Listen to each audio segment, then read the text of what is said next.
हम शॉर्ट में देखेंगे कि सिंगल लिंकेज कैसे काम करता है।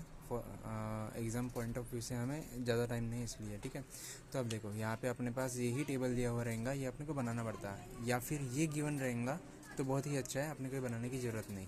इसको बनाने के लिए अब सिंगल लिंकेज का काम देखो क्या है कि उसको क्या करना है, डिस्टेंस को फाइंड करना है और उसके मिनिमम डिस्टेंस को मर्ज करते जाना है, ठीक है, क्लस्टर करते जाना है।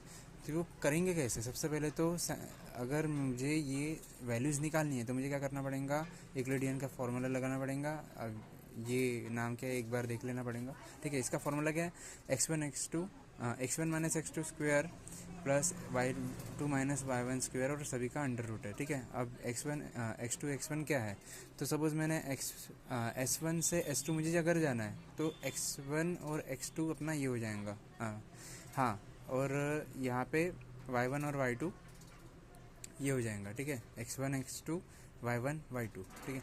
अब क्या करना है, इसको वैल्यू को पुट करना है, इसका अपने को आंसर निकलेगा और यहाँ पे कैलकुलेटर से हम इसकी वैल्यू निकाल सकते हैं, ठीक है। 9 + 1 10 एंड 10 का अंडर रूट 6.13। अब क्या करेंगे, ये वैल्यू इसको जैसे निकाला 6.13, ये अपन यहाँ पे पुट कर देंगे, s1 और s2 का यहाँ पे है इसलिए, ठीक है।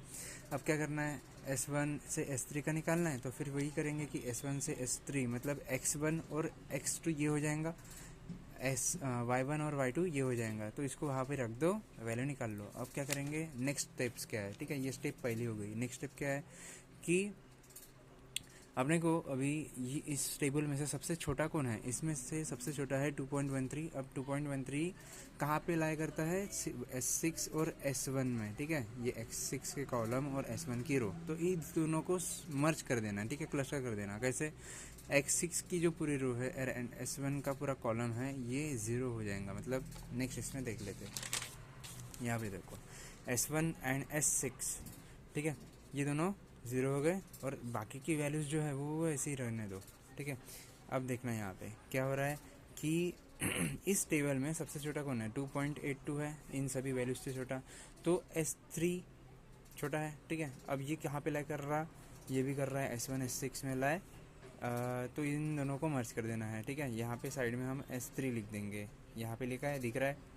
अब क्या करेंगे, हाँ, ये सबसे छोटा था इसलिए इसको हमने यहाँ पे मर्ज कर दिया। अब यहाँ पे क्या है, यहाँ पे हमें 3.16 दो छोटे मिल रहे हैं, ठीक है। एक जो लाई कर रहा है वो इसी लाइन पर लाई कर रहा है, तो ये S2 तो इसमें चले ही जाएगा, बट ये जो S5 एंड S4 जो है इनका अलग क्लस्टर बनेगा, ठीक है।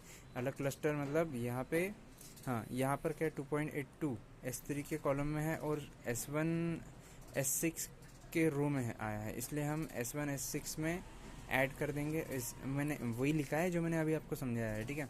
अब क्या करेंगे, इस दोनों को हमने यहाँ पे ऐड किया और S4 और S5 को हमने यहाँ पे ऐड किया, ठीक है। तो ये दोनों 0 हो गए, देख सकते हो। अब यहाँ पे दो वैल्यूज़ मिली थी, यहाँ पे देखो क्या हुआ था कि S4 और S5 में हमारे पास ये वैल्यू नहीं थी S2, बिकॉज यहाँ पे चला गया। अब क्या करना है, 5.909 और 6.32 इन दोनों में से हम यहाँ पे किसको लिखेंगे, तो यहाँ पे जो सबसे छोटा होगा उसी को लिखना है, यहाँ पे लिख दिया।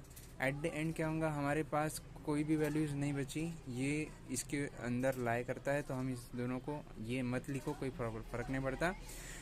अब क्या करना है, डायरेक्टली ये बताना है कि क्लस्टर कैसे फॉर्म होगा कि S1 S6 को हमने पहले मर्ज किया, देन S3 को मर्ज किया, ये इसके ऊपर आ गया, देन S2 को मर्ज किया इसके साथ, तो ये इसके ऊपर आ गया, ठीक है। देन S4 S5 को भी मर्ज किया था साथ में, यहाँ पे साथ में मर्ज किया था ना S4 S5 को, देखो आया है।